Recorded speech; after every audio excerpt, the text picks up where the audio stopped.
Full ingredient list and method and caption.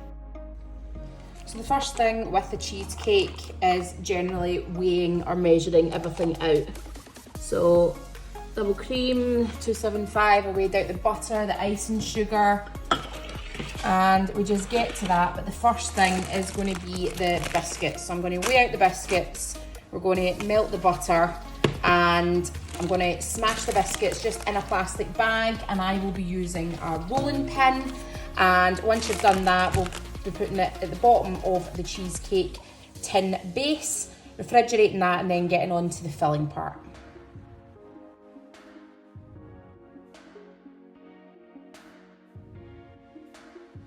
So that's the crushed biscuits. I'm going to add in the melted butter, and we'll stir through, and then I'm going to add it to the bottom of my cheesecake tin.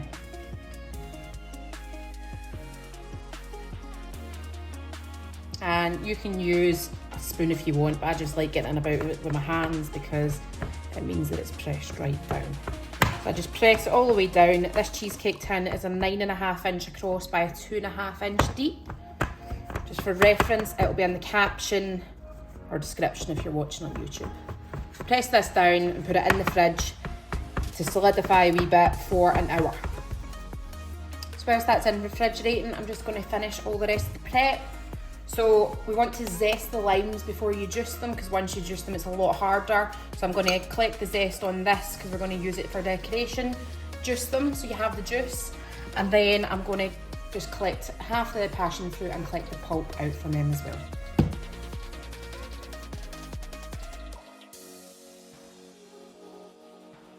And once you've zested the limes, you're okay to juice them. So just cut them in half. Hopefully you've got a handy wee juicer like me, because it means you get a lot more. There we go.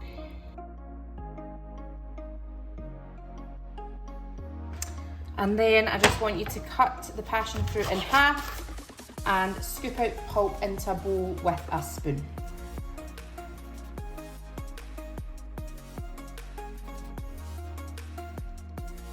So next stage is going to be adding all the ingredients into the bowl for the stand mixer if you're using one. If not, use an electronic whisk ideally. If you're doing it by hand, good luck. So we're going to add everything into the mixer and blitz up using the whisk attachment. So first in, I'm going to add your cream cheese. So I've got a mix of stuff here, Philadelphia and I think it was just Lidl's own. Into that, your passion fruit pulp, icing sugar, double cream,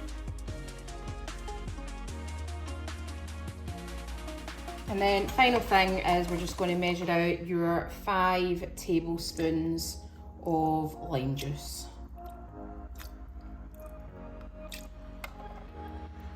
There we go. And then all we're going to do is add the whisk in. Do it slowly to begin with so you're not kicking up the ice and sugar, but once it starts to combine, pick the speed up and whip it. This is why you can't use single cream in it, because it doesn't whip like double cream, so we're wanting the mixture to thicken. So you can see it's quite wet to start with, and then when we pick up the speed, and I'll show you at the end, you'll see it thickens. Right, so just to show you that that is already quite thick, that's only about 30 seconds. So again, also just be careful not to over whip. And that is looking good. So we're nearly at the hour mark for the base. Once you bring that out, we're going to top it with this and put it back in the fridge for about 6 to 8 hours to fully set.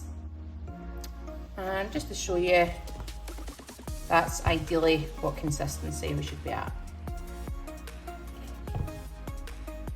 So after the hour, we're going to add in the cheese topping, smooth it all out, add your zest on top for decoration, and as I said, just stick it back in the fridge until it's set.